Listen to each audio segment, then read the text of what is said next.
স্বাগত BBA TV সংবাদের সাথে আছি কামরুজ্জামান। প্রথমে জানিয়ে দিচ্ছি গার্ডিয়ান লাইফ ইন্স্যুরেন্স সংবাদ শিরোনাম। প্রথম ঘন্টায় ডিএসইতে 175 কোটি টাকা লেনদেন। পুঁজিবাজার থেকে সবসময় মুনাফা আসবে এমন ভাবা ভুল, অর্থ উপদেষ্টা। বিএসসির নিজস্ব অর্থায়নে জাহাজ কেনা যুগান্তকারী মাইলফলক, বললেন নৌ পরিবহন উপদেষ্টা। 20 দিনের রেমিটেন্স এসেছে 190 কোটি 30 লাখ ডলার। বিদেশি বিনিয়োগকারীরাও নির্বাচনের অপেক্ষায়, বললেন আমির খসরু মাহমুদ।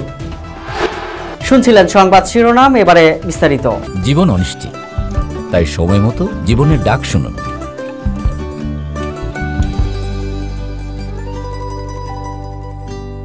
দেশের প্রধান পুঁজিবাজার ঢাকা স্টক এক্সচেঞ্জে সপ্তাহের দ্বিতীয় কার্যদিবস সোমবার সবগুলো মূল্যসূচক কমে লেনদেন চলছে।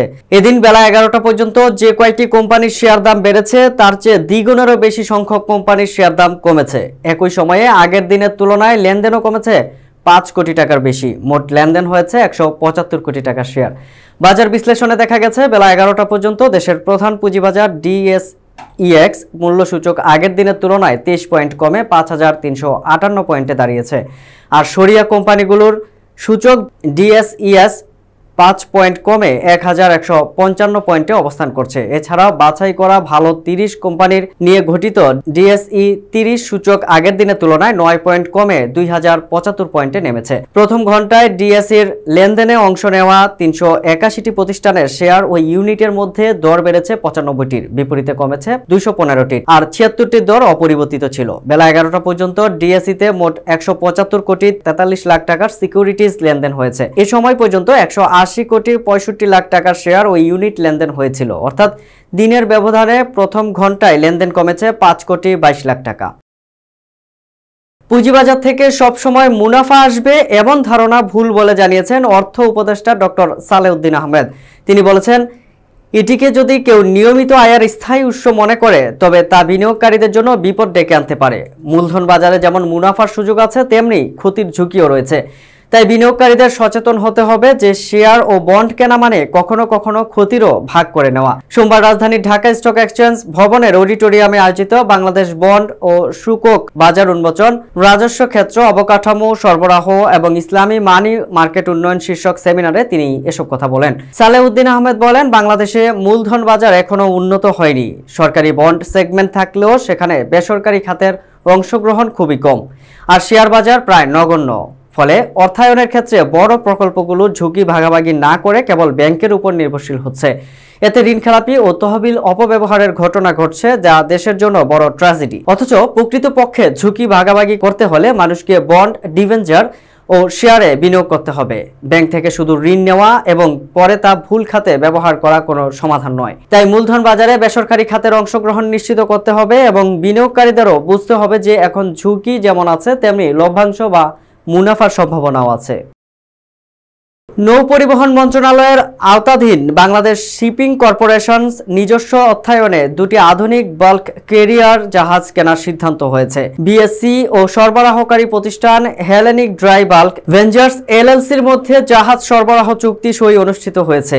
রবিবার রাতে রাজধানীর হোটেল ইন্টারকন্টিনেন্টালে এই চুক্তি সই অনুষ্ঠানে প্রধান অতিথি হিসেবে উপস্থিত ছিলেন নৌ পরিবহন মন্ত্রণালয়ের উপদেষ্টা এম শাখাওয়াত হোসেন। নৌ পরিবহন উপদেষ্টা বলেন, দেশের ইতিহাসে এবারই প্রথম বিএসসির নিজস্ব অর্থায়নে জাহাজ কেনা হচ্ছে। নিঃসন্দেহে দেশের শিপিং ইন্ডাস্ট্রিতে এটি একটি যুগান্তকারী মাইলফলক। নতুন 2 জাহাজ বিএসসিতে যুক্ত হলে বছরে 150 কোটি টাকা আয় বাড়বে। বিএসসির নিজস্ব পরিবহন সক্ষমতা প্রায় 1,20,000 ডিডব্লিউটি বৃদ্ধি পাবে, যা দেশের সমুদ্র বাণিজ্যে একটি উল্লেখযোগ্য সংযোজন হবে। বিশ্ব দরবারে বাংলাদেশ পরিবেশ বান্ধব গ্রিন শিপিং সম্মান অর্জন করবে।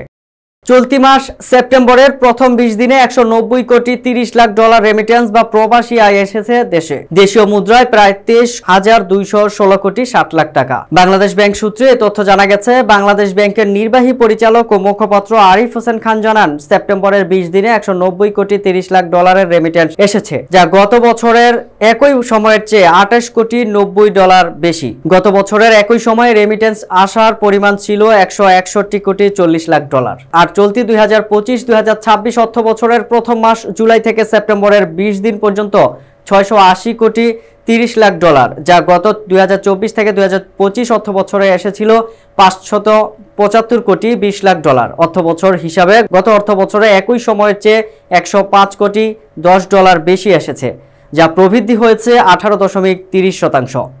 বিদেশি বিনিয়োগকারীরাও নির্বাচনের অপেক্ষায়। বিএনপির স্থায়ী কমিটির সদস্য আমির খসরু মাহমুদ চৌধুরী বলেছেন, শুধু বাংলাদেশের ব্যবসায়ী নয়, বিদেশি বিনিয়োগকারীরাও আগামী নির্বাচনের অপেক্ষায় রয়েছেন। নির্বাচন না হওয়া পর্যন্ত তারা সব সিদ্ধান্ত স্থগিত রেখেছেন। রোববার বিকেলে রাজধানীর গুলশানে বিএনপি চেয়ারপারসনের রাজনৈতিক কার্যালয়ে ব্যবসায়ী নেতাদের সঙ্গে বৈঠকের পর সাংবাদিকদের তিনি এসব কথা বলেন। বৈঠক প্রসঙ্গে আমির খসরু বলেন, দুটি বিষয়ে আজ বৈঠক হয়েছে, একটা আমাদের এলডিসি থেকে উত্তরণ, আরেকটা শ্রমিক প্রসঙ্গ। এদেশের ব্যবসা বাণিজ্য ও বিনিয়োগে আগামী দিনে যে সম্ভাবনা, সেটা রক্ষায় আমাদের কিছু বিষয়ে সতর্ক থাকতে হবে। আমরা ব্যবসায়ীদের সুবিধা অসুবিধার বিস্তারিত শুনেছি। তিনি বলেন, এখান থেকে যেটা প্রতীয়মান, এলডিসি থেকে উত্তরণ বাংলাদেশের বর্তমান এবং আগামী দিনের ব্যবসা বাণিজ্য ও বিনিয়োগের জন্য সহায়ক ভূমিকা পালন করবে। সংবাদ শেষ করব, যাওয়ার আগে শিরোনামগুলো জানিয়ে দিচ্ছি আরও একবার। প্রথম ঘন্টায় ডিএসইতে 175 কোটি টাকা লেনদেন। পুঁজিবাজার থেকে সবসময় মুনাফা আসবে এমন ভাবা ভুল, অর্থ উপদেষ্টা। বিএসসির নিজস্ব অর্থায়নে জাহাজ কেনা যুগান্তকারী মাইলফলক, বললেন নৌ পরিবহন উপদেষ্টা। 20 দিনের রেমিটেন্স এসেছে 190 কোটি 30 লাখ ডলার। বিদেশি বিনিয়োগকারীরাও নির্বাচনের অপেক্ষায়, বললেন আমির খসরু মাহমুদ। বিবিএ টিভি সংবাদ এ পর্যন্তই। সর্বশেষ সংবাদ জানতে ভিজিট করুন youtube/bbtv এবং ফেসবুকে লগ ইন করুন facebook/bbtv। এছাড়াও আমাদের ওয়েবসাইট ভিজিট করতে পারেন www.bbtv.news। এতক্ষণ সঙ্গে থাকার জন্য ধন্যবাদ।